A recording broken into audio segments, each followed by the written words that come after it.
प्रिय विद्यार्थियों, नमस्कार। ऑक्सफोर्ड ऑनलाइन क्लासेज में आपका हार्दिक स्वागत है। आज हम कक्षा 9 विषय हिंदी के अंतर्गत पुल्लिंग से स्त्रीलिंग बनाने के कुछ नियमों का अध्ययन करेंगे। पिछले वीडियो में मैंने आपको कुछ नियमों का स्पष्टीकरण किया था। आज इस वीडियो में हम पुनः प्रारंभ से ही इनके नियमों पर चर्चा करेंगे। तो पहला नियम, अकारांत पुल्लिंग शब्दों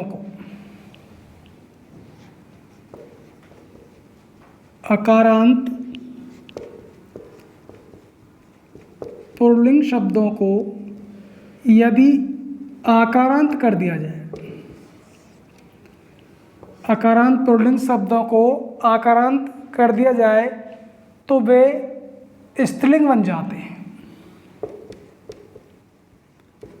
अब यहाँ पर एक ही समझने की है, अकारांत और आकारांत। अकार प्लस अंत को जोड़ते हैं तो बनता है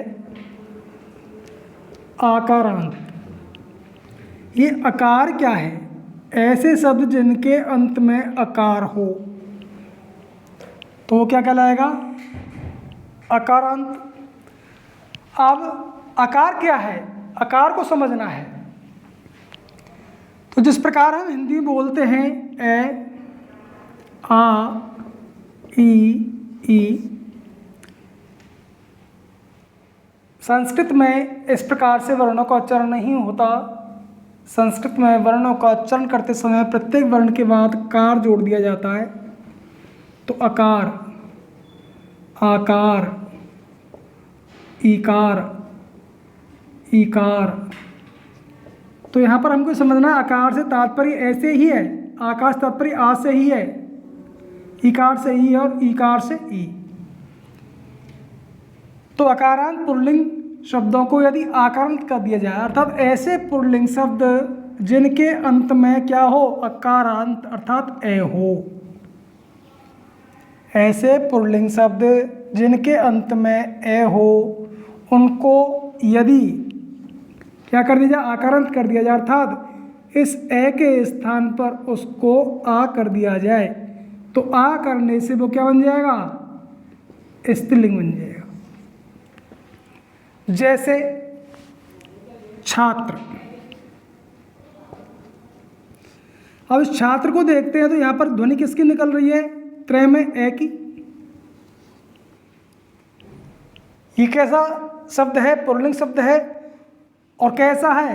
ए अंत में, इसलिए अकारांत हो गया। यदि इसको या आकारांत कर दें, इस ए के स्थान पर हम आ कर दें तो क्या बन जाएगा? छात्र। अब ये शब्द बना, कैसा बना? स्त्रीलिंग। पहला नियम यही कहता है कि ऐसे शब्द जिनके अंत में ए हो, यदि उनके ए के स्थान पर आ कर दिया जाए तो वह शब्द स्त्रीलिंग बन जाता है। जैसे दूसरा उदाहरण देखेंगे, अनुज।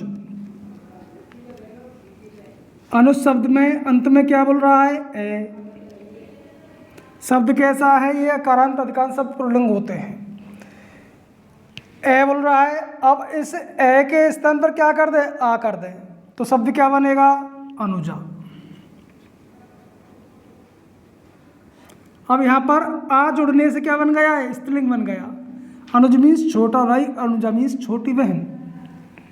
दूसरा उदाहरण देखते हैं, प्रिय।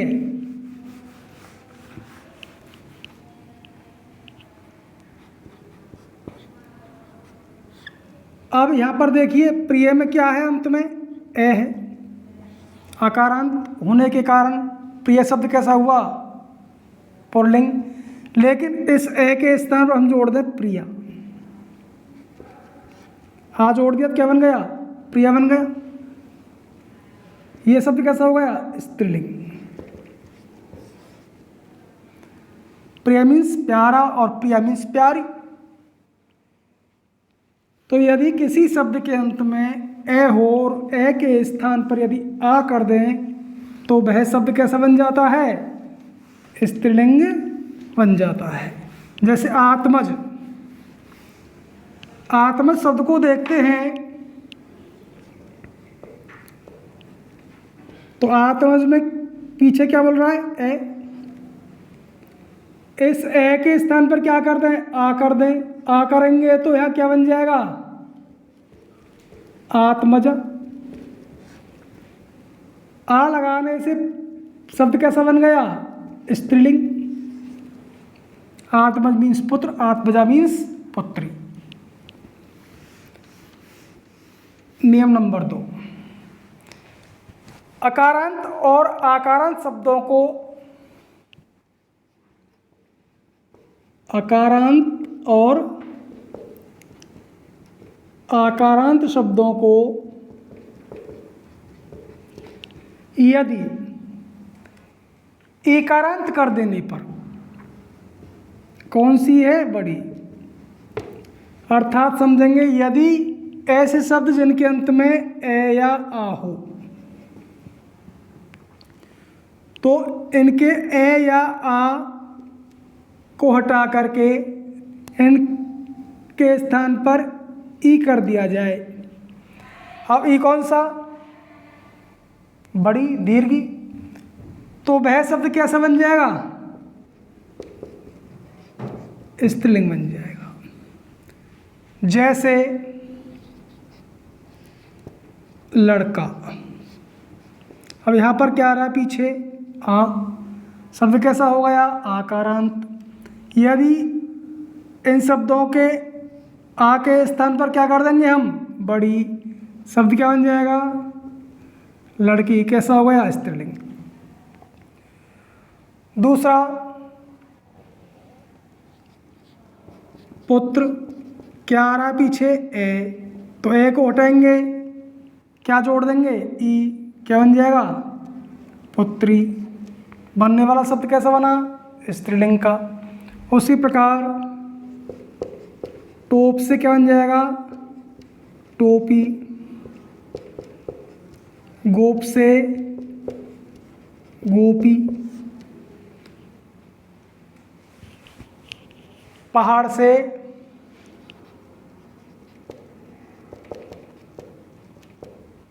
पहाड़ी। तो इस प्रकार हम यदि किसी शब्द के अंत में ए आ हो तो उनके ए आ के स्थान पर यदि हम दीर्घ ई कर देंगे तो बनने वाला शब्द स्त्रीलिंग का हो जाएगा। इस प्रकार हमने 2 नियमों का अध्ययन किया। नियम नंबर 3 क्या कहता है? अकारांत पुल्लिंग शब्दों के अंत में यदि नी जोड़ दिया जाए, अकारांत पुल्लिंग शब्द हैं, यदि उन शब्दों के अंत में यदि हम नी जोड़ दें तो वे स्त्रीलिंग बन जाते हैं। एक बार पुनः समझेंगे। ऐसे पुल्लिंग शब्द जो अकारांत हैं अर्थात जिनके अंत में ए है, उनको स्त्रीलिंग बनाते समय यदि हम नी जोड़ देते हैं या ऐसे शब्दों के अंत में नी जोड़ करके उन्हें स्त्रीलिंग बना दिया जाता है। जैसे मोर।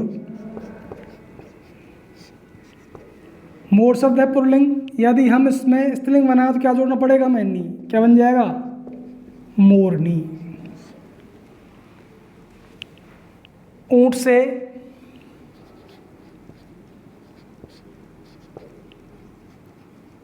ऊंटनी। शेर से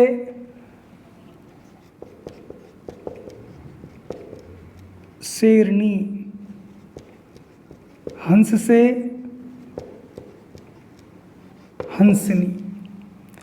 इस प्रकार अकारांत पुल्लिंग शब्दों के अंत में नी जोड़ करके उन्हें स्त्रीलिंग बना दिया जाता है। नियम नंबर 5। नियम नंबर 4। नियम नंबर 4 क्या कहता है? जाति बोधक पुल्लिंग शब्दों के अंतिम स्वर का लोप करके यदि इन लगा दिया जाए तो वो स्त्रीलिंग बन जाते हैं। शब्द कैसे हैं? जाति बोधक। जाति का ज्ञान कराने वाले शब्द या जातिवाचक पुल्लिंग शब्द, जातिबोधक या जातिवाचक पुल्लिंग शब्दों के अंतिम स्वर का लोप करके क्या करना पड़ेगा? लोप करना पड़ेगा। यदि इन प्लस कर दें, इन जोड़ दें, तो वे सभी स्त्रीलिंग बन जाते हैं। जैसे तेल, तेली। तेली शब्द है जातिबोधक है, जाति का ज्ञान कराने वाला शब्द है। यदि इसका हमें स्त्रीलिंग बनाना है तो किस प्रकार से बनाएंगे? अंतिम स्वर क्या है यहाँ पर? ई। नियम कह रहा है कि अंतिम स्वर का लोप करके, अंतिम स्वर है ई, इसको हटा देंगे तो शेष क्या बच गया? तेल। ई निकल गया तो हल करना पड़ेगा। अब स्त्रीलिंग बनाने क्या जोड़ना पड़ेगा यहाँ पर? इन। तेल प्लस इन बराबर क्या बन गया? तेलिन। तो तेली से क्या बना? तेलिन बना। उसी प्रकार धोबी से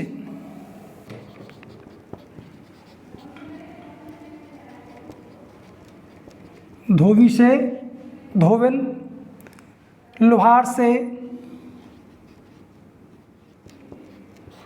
अंतिम स्वर का लोप करेंगे, इन जोड़ेंगे, क्या बन जाएगा? लुहारन। सुनार से सुनारन, माली से मालन, नाग से नागिन, ग्वाला से ग्वालन। इस प्रकार हम स्त्रीलिंग शब्दों का निर्माण कर सकते हैं। नियम नंबर 5। नियम नंबर 5 क्या कहता है? अकारांत पुल्लिंग शब्दों में आनी लगा देने से, अकारांत पुल्लिंग शब्दों में आनी लगा देने से वो स्त्रीलिंग बन जाते हैं। जैसे देवर, अकारांत है, पुल्लिंग है, स्त्रीलिंग बनाने के लिए क्या करना पड़ेगा? आनी जोड़ना पड़ेगा तो क्या बन जाएगा? देवरानी। जेठ से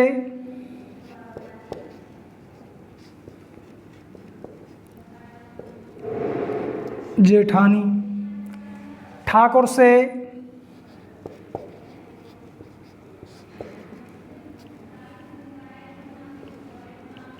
ठाकुरानी, ठाकुर के आ का लोप हो जाएगा, ध्यान रखना है। पंडित से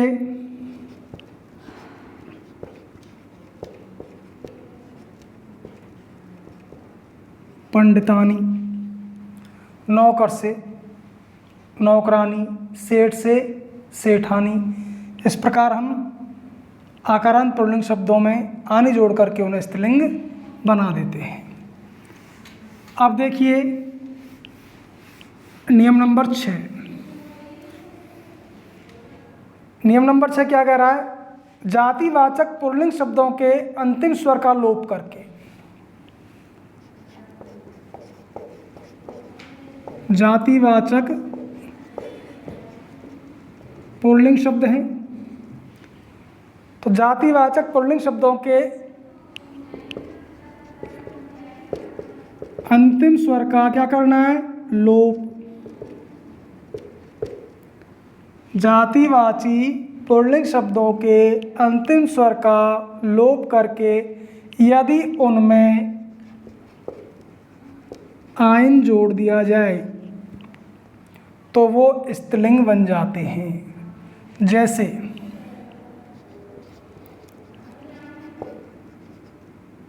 हलवाई। अब देखिए यहाँ पर हलवाई शब्द को स्त्रीलिंग बनाना है, कैसे बनाएंगे? अंतिम स्वर क्या है यहाँ पर? ई, इसका लोप करना है और लोप को क्या जोड़ना है? आइन। आइन जोड़ेंगे, आ प्लस आ बराबर आई होगा, शेष का बच जाएगा एन, तो क्या बन जाएगा? हलवाइन। हलवाई से हलवाइन। ठाकुर से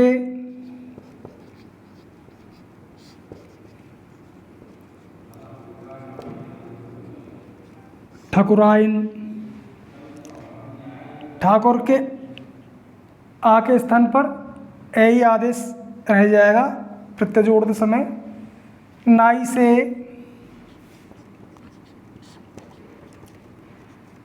स्त्रीलिंग बनाते समय ई हट जाएगा, जोड़ेंगे आइन तो बनेगा नाइन।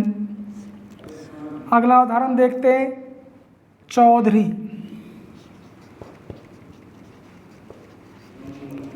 अंतिम स्वर ई का लोप, यहाँ पर रह गया रे, जोड़ेंगे आ, क्या बन जाएगा? चौधराइन। इस प्रकार अंतिम स्वर का लोप करके उनमें आयन प्रत्यय जोड़ने से उन्हें स्त्रीलिंग बना दिया जाता है। अब देखते हैं नियम नंबर 7। नियम नंबर 7 क्या कहता है? अकारांत पुल्लिंग शब्दों के अंतिम स्वर।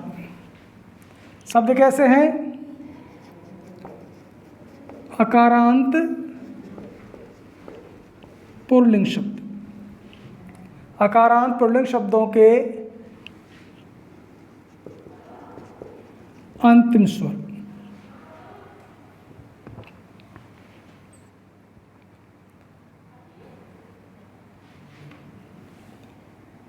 शब्द है आकारांत। आकारांत पुल्लिंग शब्दों के अंतिम स्वर आ के स्थान पर इया कर देने से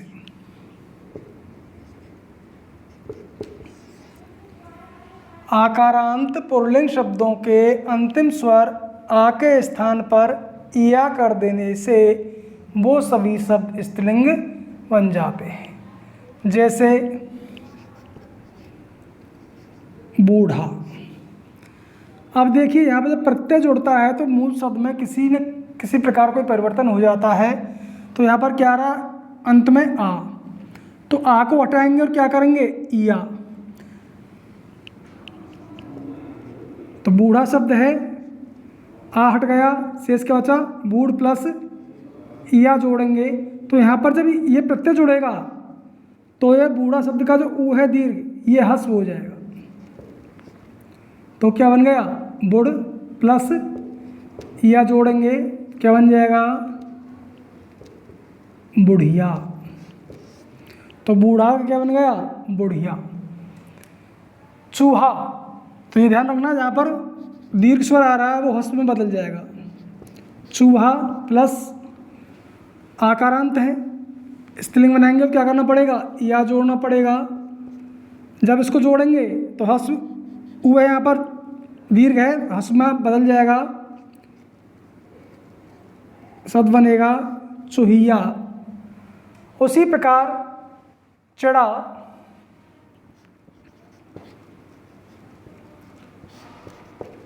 यहाँ पर आकारांत है, अब इसके स्थान पर क्या करना है? आ के स्थान पर इसको हटाना है और उसके स्थान पर क्या करना है? या करना है। जोड़ेंगे तो क्या बन जाएगा? चिड़िया। उसी प्रकार डिब्बा से डिबिया। अब देखिए यहाँ पर एक शब्द दे रहा हूँ, बंदर। बंदर शब्द का हमें स्त्रीलिंग शब्द बनाना है, तो यहाँ पर ध्यान रखना है, यदि आकारांत दे दे चाहे अकारांत दे दे, तो आ भी विकार किसका है? ए का। ए प्लस ए के योग से ही आ बना। तो यहाँ पर हम देखते हैं कि बंदर शब्द में केवल ए है, तो अकारांत या आकारांत दोनों एक रूप होते हैं। ऐसी स्थिति में हमें भ्रमित होने की आवश्यकता नहीं है, ये अपवाद के अंतर्गत आ जाते हैं। तो स्त्रीलिंग बनाने के लिए इसमें क्या जोड़ देंगे, या तो बंदरिया, शब्द क्या बना, बंदरिया। तो यहाँ पर हमने कुछ नियमों का अध्ययन किया। नेक्स्ट अगला नियम देखते हैं। अगला नियम क्या कहता है,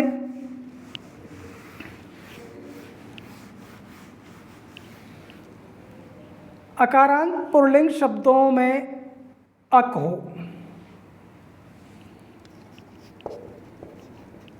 पुल्लिंग शब्द हो और अंत में क्या हो, अक हो। शब्द कौन से हुए, अकारांत। अकारांत पुल्लिंग शब्दों के अंत में यदि क्या हो, अक हो, तो अक के स्थान पर एका कर देने से वो स्त्रीलिंग बन जाते हैं। जैसे शिक्षक, शिक्षक शब्द कैसा है, कहने एबुल रात अकारांत हो गया, इसके अंत में क्या है, अक। शिक्षक, अक की ध्वनि निकल रही है, इसको स्त्रीलिंग बनाना तो अक के स्थान पर क्या करना है, एका करना है। तो अक को हटा देंगे, शेष क्या बचेगा, शिक्ष प्लस अक के स्थान पर क्या करना है, एका करना है। हस ईएस में जुड़ जाएगा, शब्द बनेगा शिक्षिका। उसी प्रकार गायक का,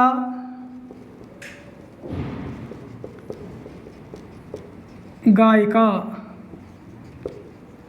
लेखक का, लेखिका, धावक का, धाविका।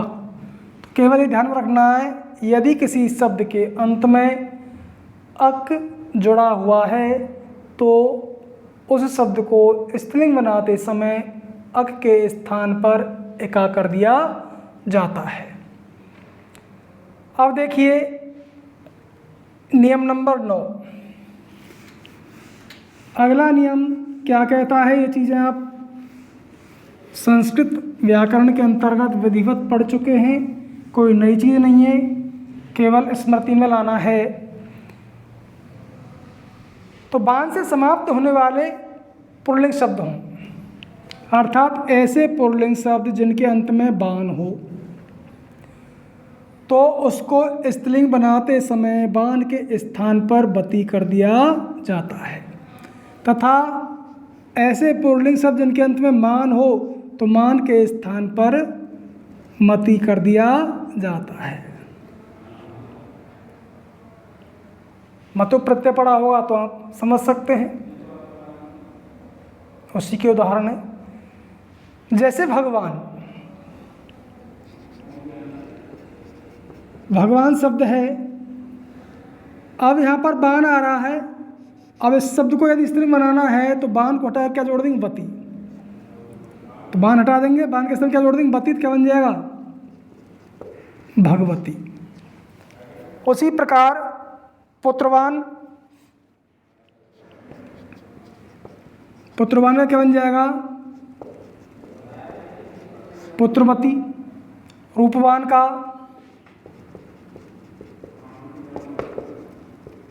रूपवती, धनवान का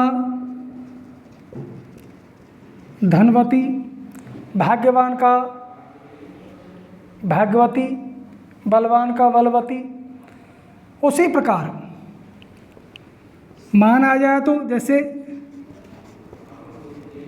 श्रीमान का मान आ रहा है तो उसका श्रीमान क्या जोड़ना है, मान के स्थान पर मति हो जाएगा श्रीमती। उसी प्रकार बुद्धिमान,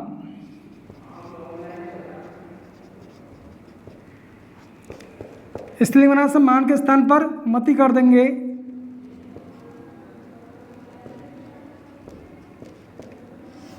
शब्द बनेगा बुद्धिमती।